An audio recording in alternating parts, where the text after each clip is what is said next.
দেখুন কি সুন্দর আছে, এই বিয়ে কাজ করছি আমরা, আমাদের পুরো টিম ধরে কাজ করছি এখন।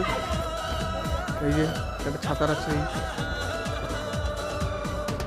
এখনো অনেক অর্ধেক লাইট বাকি আছে, খাওয়ার জায়গাটা দেখাচ্ছে আপনাদেরকে।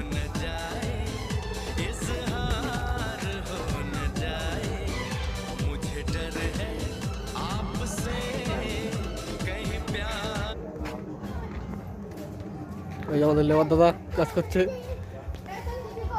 লেবার না মিস্ত্রি অনেক, তাই তো।